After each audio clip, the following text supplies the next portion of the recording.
Hai guys, welcome to my channel. Gue Hikome. I'm pretty sure kalian belum ada yang tahu gue. Semoga.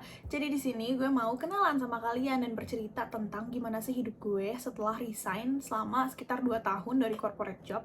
Dan mungkin cerita gue ini bisa menginspirasi kalian atau kayak menjadi salah satu dari konsiderasi kalian sebelum kalian resign dari kerjaan kalian sekarang atau memotivasi kalian untuk segera resign dari pekerjaan kalian sekarang. Nah, jadi a little bit of background story. Gue itu adalah seorang pekerja kantoran dulu di suatu company Jakarta. Terus gue kerjalah selama 2 tahun di company itu. Tapi sebelumnya gue udah sempat kerja dulu ya. Tapi ternyata tidak sesuai yang gue harapkan. Pekerjaan full time pertama gue itu membuat gue merasa paling miserable dalam hidup. Di situ pertama kali gue kehilangan ambisi gue buat hidup, ambisi gue buat mengejar apapun di hidup ini. Seakan-akan kayak emang hidup tuh segininya banget ya. Gue merasa pekerjaan full time pertama gue ini membuat gue yang dulunya ambisius terus jadi kayak kosong gitu, kayak gue kehilangan semua ambisi gue untuk mengejar apapun yang dulu gue cita-citakan. Terus mungkin karena memang environment agency, mungkin kalian udah tahu kerja di agency itu mostly memang cukup toxic in terms of workload, in terms of working hour. Tapi specifically for this company itu gue unluckily dapet environment yang kurang sehat juga. Sampai pada akhirnya ada satu titik dimana gue udah gak kuat lagi. Udahlah, gue cabut aja karena pertama gue tuh suka banget yang namanya jalan-jalan ke alam. Jadi karena gue stres kerja di situ, gue mencoba setiap weekend gue jalan-jalan ke alam, either itu naik gunung atau gue main ke curug atau gue diving. Jadi pokoknya gue mencari cara gimana caranya biar gue gak stres. Itu aja dikomplain sama manajer gue, padahal gue cuma jalan-jalan during weekend gitu ya. Dia bilang pokoknya gue tuh jangan kemana-mana waktu weekend, di kosan aja, mendem di kamar, supaya energi gue tuh gak kemana-mana, supaya waktu Senin gue udah bisa balik lagi kerja lagi full energy gitu. Padahal kan itu weekend gue, gimana gue dong untuk spend weekend gue bagaimanapun gue mau. Terus dia bilang gini sama gue, coba kamu lihat aku tuh tiap weekend di rumah loh. Ya udah aja, mendem di kamar sama anjing aku. Hidup aku cuman kantor, anjing aku, udah, itu aja cukup kok. Nggak perlu kayak kamu jalan-jalan ke sana ke sini, nongkrong sana nongkrong sini. I'm like, urusan amat lu sama hidup gua.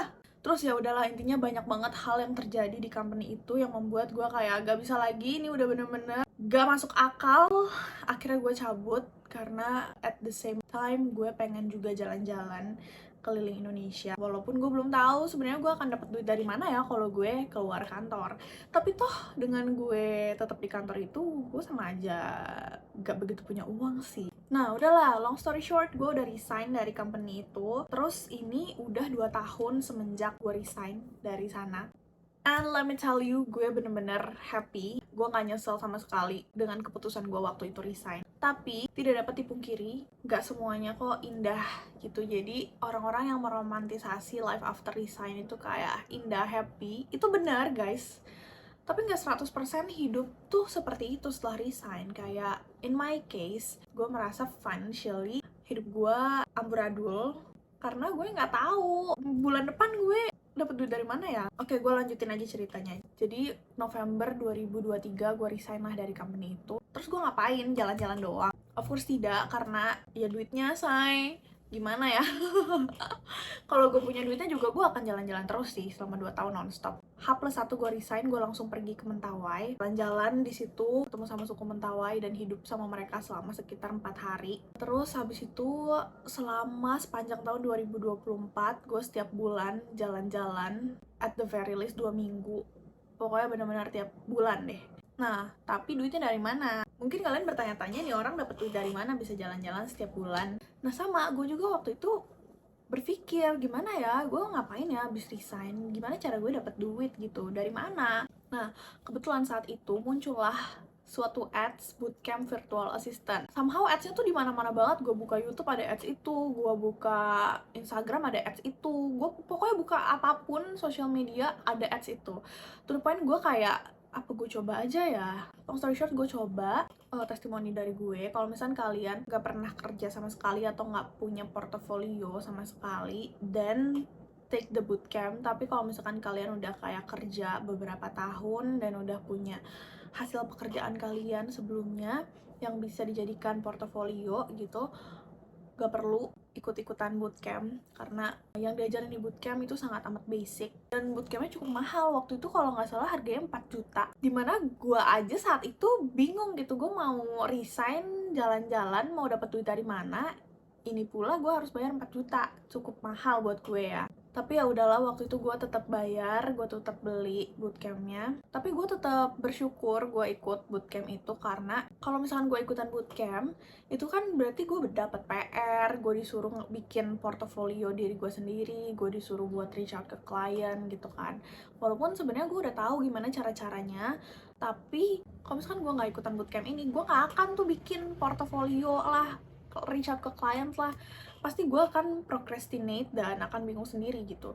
Jadi adalah sebuah keputusan yang tepat gue ikutan bootcamp itu karena ya finally ada orang yang nyuruh gue untuk kerjain ini semua. Oke, long story short, akhirnya diajarin lah buat cari kerja lewat Upwork. Terus diajarin lah sama mereka gimana caranya apply kerja dan bikin cover letter yang bagus biar landing job. Udah setelah gue lulus dari si bootcamp ini, gue masih belum juga mendapatkan klien. Tapi sekitaran 1 bulanan setelah lulus dari bootcamp itu, gue akhirnya dapet klien. Gue dapet klien dari US sama dari Austria. Terus rate-nya itu bagus banget guys. Nah, tapi ada satu hal yang bikin gue cukup skeptis juga sama Upwork dan dunia freelance, karena gue pikir dengan kita cari klien luar negeri itu tuh udah pasti rate-nya bagus gitu. Tapi ternyata waktu gue buka Upwork, kayak banyak lah klien-klien yang minta rate kita per hour tuh cuma $3, $4 gitu. Ya kalau kayak gini mah ngapain gue resign anjir? Enggak deng, tetap resign. Tapi ya you know what I mean, kayak kenapa kecil banget rate-nya ya. Tapi long story short, gue dapet lah klien dari US sama Austria. Setelah 1 bulan melanglang buana, gue bingung ini mau gimana lagi. Finally gue dapet di hari yang sama, gue dapet offering, dapet kontrak dari 2 klien itu. Terus rate-nya juga gila guys. Buat gue ya, kerjaan gue di corporate tuh kayak serius gitu tapi duitnya tidak serius. Sekarang gue mendapatkan pekerjaan yang gak begitu mikir, gak begitu serius, tapi duitnya serius gitu loh untuk Indonesian market ya. Kalau gue boleh spill, waktu itu dari US tuh gue dapat sekitar 15-an juta per bulan untuk kerjaan part-time. Jadi gue tuh ngasih rate kalau nggak salah $12 per hour, dan dia cuma minta gue kerja sekitaran 4 jam per hari. Jadi kalau di total ya sekitaran 15 juta di tahun itu, tahun 2024. Terus kalau yang Europe itu gue dapat 1.300 euro per bulannya, tapi itu full time. Kalau digabungin, gue mungkin bisa dapat sekitar 30-an juta per bulan, dan itu besar banget. Buat gue, itu adalah salah satu dari sukanya bekerja freelance lewat Upwork. Karena kerjanya tuh gampang banget. Nggak gampang banget sih, tapi ya maksudnya dibandingkan pekerjaan gue dulu, ini tuh beneran kerjaan yang gak usah begitu mikir gitu. Oh ya, sama pengalaman gue kerja sama both orang Europe sama US ini, mereka tuh gak akan ganggu di luar jam kerja lo gitu. Contohnya waktu itu gue ada birthday trip, gue cuti lah dari kerjaan gue yang Europe dan US. Mereka gak ada ganggu gue sama sekali selama 1 minggu gue cuti itu. Bayangin kalau di company sebelumnya, gila, gue lagi naik gunung aja guys, gue di chat disuruh kirim report. Kayak waktu itu gue inget banget, gue lagi di Wairebo di Nusa Tenggara Timur, gue lagi hiking gitu kan. Of course sudah tidak ada sinyal, jadi emang gue nggak lihat HP. Tapi pas gue turun dari Wairebo, gue buka HP gue menemukan chat manajer gue minta report. Kayak, cuy lu tau gak sih gue lagi cuti? Aneh. Seaneh-anehnya orang menurut gue adalah orang yang minta report waktu gue lagi cuti sih. Freak anjir. Back to the topic. Itu tadi sukanya gue, karena jadinya gue jadi bisa jalan-jalan kan, karena ini kerjaannya remote. Pun kalau misalkan gue mau naik gunung, gue tinggal bilang gue mau cuti, kan mereka nggak usah bayar gue kalau gue cuti. Tapi pasti ada dukanya, dan dukanya ini menurut gue cukup berat juga, karena oke lah, gue bisa mendapatkan uang sekitar 30-an juta per bulan. Tapi itu tuh belum dipotong lah sama si Genius, belum dipotong lah sama siapa, biaya inilah, biaya itu. Jadi yang gue dapetin tuh kayak tidak sebesar apa yang seharusnya gue dapetin. Terus, ini kesalahan gue sih. Jadi, karena ini adalah klien-klien pertama gue dari Upwork, jadi gue nggak tahu kalau misalkan keluar Upwork itu adalah suatu hal yang salah. Jadi dua-duanya klien gue ini, dua-duanya bilang dia nggak akan payment lewat Upwork, mereka akan payment lewat platform mereka sendiri. Tapi ternyata itu adalah sebuah strategi mereka supaya mereka nggak harus bayar tepat waktu, guys. Ini gue kan ceritanya dapat 2 klien ini bulan Maret akhir. Dan lu tahu dua-duanya baru bayar gue buat gaji bulan Maret ini kapan? Mei akhir. Jadi sekitaran 2 bulan baru dibayar. Di situ gue udah nggak punya duit lagi, anjir. Gue udah mau runtuh ini finansial gue. Dan mereka masih belum bayar juga. Jadi itu cukup pusing. Another thing yang bikin cukup pusing juga adalah being in the freelancing work nggak menjamin stability dari finansial lo sama sekali. Dan gue baru realize itu saat gue udah nyemplung ke freelancing di Upwork itu. Jadi ceritanya, ini gue ceritain yang Europe, kan dia itu nge-hire gue full time. Dan gue tuh baru di-hire Maret akhir kan. Nah, terus tiba-tiba adalah di suatu malam, temen gue ngechat, "Ki, kenapa ya email gue udah nggak bisa diakses sama sekali? Ini gue dipecat apa gimana?" Terus gue disitu kayak, apaan sih nih orang, santai kali, mungkin apa kek, error atau apa kali laptopnya dia, kagak ngerti dah. Masa langsung mikir di layoff atau apa gitu. Cuman FYI dia memang umurnya udah cukup berumur gitu, kayaknya almost 2 kali umur gue. Jadi mungkin dia udah mencoba asam garam, asam basah kehidupan. Jadi hal-hal di layoff kayak gini adalah suatu hal yang udah pernah dia lewati mungkin ya. Terus abis itu dia ngechat gue lagi, dia dapat email ke personal emailnya dia, informasi bahwa dia udah di layoff dari company kita yang Europe itu. Terus disitulah gue kayak, oh my god, jadi ini semua beneran. Gue langsung buka lah email gue coba buka email gue yang email company itu, sama nggak bisa dibuka. Terus gue coba buka email personal gue dan beneran ada, tiba-tiba aja di layoff tanpa apapun. Dan kita tuh kerja loh hari itu. Jadi kita itu kerja dari jam 3 sore sampai jam 11 malam, dan jam 12-an malam email kita di-offin. Gak sopan banget, sumpah. Gak ada warning apapun. Itulah salah satu dari dukanya bekerja sebagai freelancer di Upwork. Nah, itu company yang Europe. Ada lagi nih company yang si US. Jangan kira yang satu begajulan, yang satu lagi damai. Kagak, dua-duanya hidup gue begajulan. Yang satu tiba-tiba layoff. Jadi dia tuh nge-layoff tanpa dia bayar kita sama sekali. Jadi kayak, kan gue masuk Maret, terus gue di layoff Mei pertengahan gitu. Itu tuh belum bayar sama sekali loh mereka. Terus baru bayarnya itu setelah 2 mingguan setelah kita semua di layoff. Untungnya mereka masih bayar sih. Nah, terus kalau yang US, dia juga sama. Dia ngerekrut gue Maret akhir, baru bayar pembayaran pertama itu di bulan Mei akhir. Bayangin selama apa gue nunggu. Dan bukannya Maret April langsung dibayar dua-duanya, Maret doang. Dan sama buat bulan April juga baru dibayar 2 bulan setelahnya. Kayak gitu, sampai waktu itu pernah juga ada dia tuh selama 5 bulan dia hilang, dia nggak bayar gue. Jadi di situ gue udah di poin kayak, udahlah, gue udah pasrah aja, gue kagak dibayar, ya udahlah. Salah gue juga kenapa gue mau-maunya dibawa keluar Upwork. Tapi 5 bulan kemudian, tiba-tiba dia datang lagi, act like nothing happened, terus dia nyuruh gue ngerjain suatu kerjaan. Terus gue di situ kayak, lo kemarin aja belum bayar gua anjir, bisa-bisanya lo act like nothing happened, 5 bulan lo hilang anjir. Terus lo tau apa? Dia bilang gini, ya udah coba kalkulasiin berapa yang belum gua bayar.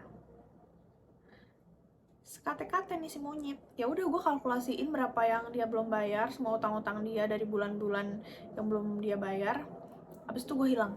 Gua nggak ada mengerjakan pekerjaan baru dari dia karena gue udah gak mau lagi berurusan sama lu yang kagak jelas. Lu minta maaf aja karena lu selalu telat bayar, gak pernah gitu. Jadi udahlah, gue gak mau lagi. Itu another luka jadi freelancer. Nah terus udahlah guys, yang satu nge-layoff gue, yang satu bayarnya kagak jelas, jadi gue hilang, pergi juga dari dia. Terus gimana dong? Abis itu ya udah gue kayak mencoba mencari lagi, tapi masih belum dapet. Karena sebenarnya landing job di Upwork tuh susah-susah gampang. Enggak sih, nggak gampang, susah anjir. Gue merasa orang-orang yang bilang lah di TikTok gue kerja remote dari rumah, dapet dari Upwork, seakan-akan itu semua gampang, padahal enggak anjir, mereka semua bohong. Menurut gue itu cuma bullshit belaka, karena in my experience susah mendapatkan klien dari Upwork. Pun pas gue dapet kliennya begitu pula, stres. Cuman ya, apakah gue menyesal resign dari company toxic kemarin? Of course tidak sama sekali. Apakah gue menyesal gue jadi freelancer di Upwork? Tidak juga, karena sebenarnya gue tetap dapat duit kok. Dan dari duit-duit itulah juga yang bisa membawa gue jalan-jalan setiap bulannya. Jadi gue gak menyesal, cuman gue jadi dapat banyak lesson learned yang bisa gue implement ke kehidupan gue ke depannya. Tips dari gue, kalau misalkan kalian dapat klien dari Upwork, ya udah just stay in the Upwork app, minta bayaran dari situ aja, nggak apa-apa kena charge 10%, 12% gue lupa, tapi yang penting lo aman gitu, lo dilindungin dalam Upwork. Sebenarnya gue masih banyak banget cerita life after resign, cuman gue mau tes ombak dulu apakah kalian suka cerita gue ini. Please komen di bawah kalian mau diceritain apa lagi, atau mungkin kalian mau share pengalaman resign kalian juga, atau kalian mau curhat tentang company kalian sekarang dan been thinking of resigning juga boleh. Siapa tahu gue punya insight atau tips yang gue bisa bagi ke kalian. So that's it, thank you for watching, bye bye.